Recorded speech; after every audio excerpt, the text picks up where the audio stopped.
이웃집의 끔찍한 비극, 그리고 전국 범죄율 5% 감소.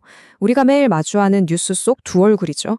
하나는 우리의 가슴을 뛰게 만들고 다른 하나는 이성적으로 생각하게 만드는데요. 이번 시간에는 이 감성과 이성, 그러니까 스토리와 통계가 어떻게 우리의 현실 인식을 만들어 가는지 한번 깊이 파헤쳐 보겠습니다. 혹시 마지막으로 종이신문 읽으신 게 언제인지 기억나세요? 아마 이 질문에 바로 답하기 어려운 분들도 꽤 계실 거예요. 바로 그 사실만으로도 우리가 뉴스를 소비하는 방식이 얼마나 크게 변했는지 알 수 있죠. 자, 이 그래프를 한번 보세요. 이게 모든 걸 말해줍니다. 지난 10년 동안 종이신문과 TV는 우리 손에서 점점 멀어졌고요. 그 빈자리를 스마트폰 속 인터넷 뉴스가 완벽하게 채웠습니다. 이제 뉴스는 더 이상 아침마다 혹은 저녁 8시에 찾아보는 게 아니에요. 24시간 내내 우리 곁을 흐르는 강물처럼 변했습니다. 그렇다면 이 디지털이라는 강물 속에서 태어나고 자란 세대, 바로 G세대는 어떻게 헤엄치고 있을까요? 그들이 뉴스를 소비하는 법을 한번 들여다보겠습니다. Z세대의 뉴스 소비를 설명하는 아주 중요한 키워드가 있어요. 바로 뉴스 finds me라는 건데요.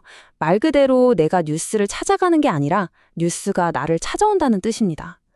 굳이 포털 사이트에 들어가지 않아도 그냥 인스타그램 피드를 내리다 보면 세상 돌아가는 소식을 자연스럽게 알게 되는 거죠. 이 말이 Z세대의 마음을 정말 정확하게 보여주는 것 같아요.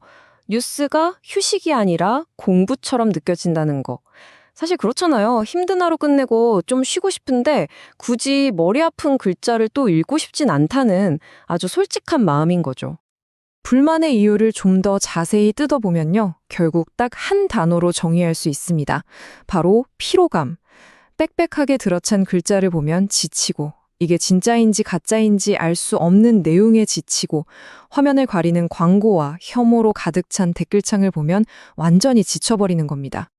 자, 여기 두 화면이 있습니다. 왼쪽과 오른쪽, 둘 중에 어느 화면을 더 읽고 싶으신가요? 왼쪽은 우리가 흔히 보던 뉴스 기사고요. 오른쪽은 요즘 인기 있는 뉴스레터 뉴닉의 화면이에요. 딱딱한 정보의 나열과 친한 친구가 말해주는 듯한 대화체. Z세대가 왜 후자를 선택하는지 한눈 알 수 있죠. 자, 그럼 이제 관점을 좀 바꿔볼까요? 뉴스를 소비하는 우리 입장에서 뉴스를 만드는 사람, 즉 언론인의 입장으로 한번 넘어가 보겠습니다. 이들에게는 아주 중요한 딜레마가 있거든요. 핵심은 바로 이겁니다. 한 사람의 아주 생생한 스토리는 우리 마음을 확 움직이잖아요. 그런데 그게 전체 현실을 대표하지 못하는 아주 특별한 사례일 수 있다는 거죠. 반면에 전체를 보여주는 통계는 정확하긴 한데 너무 건조하고 딱딱해서 아무런 감흥을 주지 못할 때가 많고요. 기자는 이 둘 사이에서 항상 아슬아슬한 줄타기를 해야 하는 겁니다. 그렇다면 우리가 뉴스를 통해서 아, 세상이 이렇구나 하고 느끼는 그 감각, 그게 과연 실제 사실과 얼마나 일치할까요?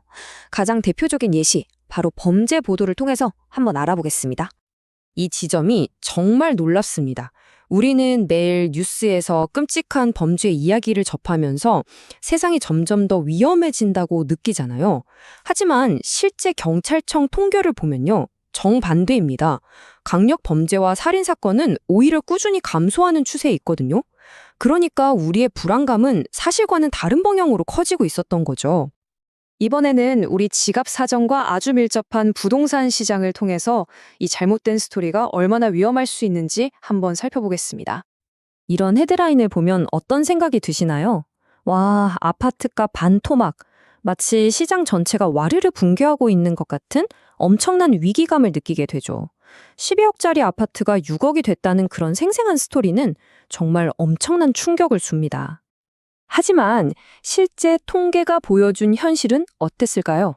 정말 놀랍게도 이 자극적인 기사가 나왔던 시기 전국의 평균 하락률은 고작 마이너스 4.5%였습니다.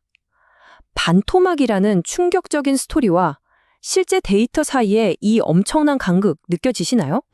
바로 이게 자극적인 스토리가 가진 진짜 위험성입니다. 자기 실현적 예언이 되어버리는 거죠. 집값이 폭락한다는 이야기가 계속 퍼지면 사람들이 공포에 빠져서 너도 나도 집을 팔기 시작하고 그 결과 정말로 시장이 무너질 수 있어요.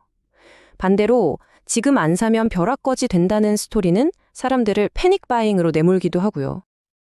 그렇다면 언론은 이 딜레마를 어떻게 풀어야 할까요?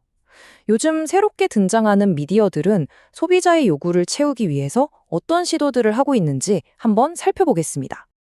Z세대가 원하는 건 아주 명확해요. 공부처럼 느껴졌던 딱딱함 대신 재미를 원하고 불신을 낳던 자극적인 컨텐츠 대신 신뢰를 원합니다.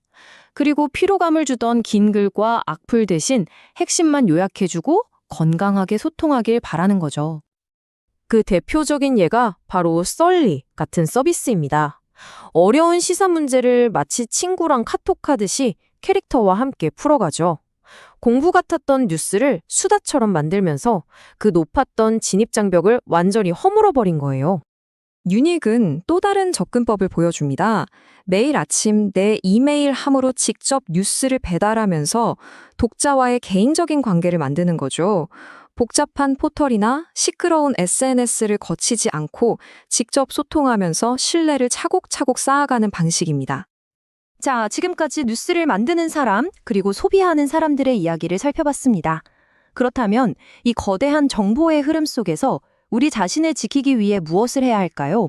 이제 여러분의 차례입니다. 자극적인 스토리에 그냥 휩쓸리지 않고 현실을 제대로 보기 위해서 우리는 스스로에게 아주 간단하지만 중요한 질문 몇 가지를 던져야 합니다. 이 3단계만 기억하시면 됩니다. 첫째, 지금 내가 보는 게 그냥 하나의 이야기인가 아니면 전체적인 흐름인가? 둘째, 그래서 진짜 통계는 뭐라로 말하고 있는가? 마지막 셋째, 이 이야기가 이렇게 포장되어서 누구에게 이익이 되는 걸까?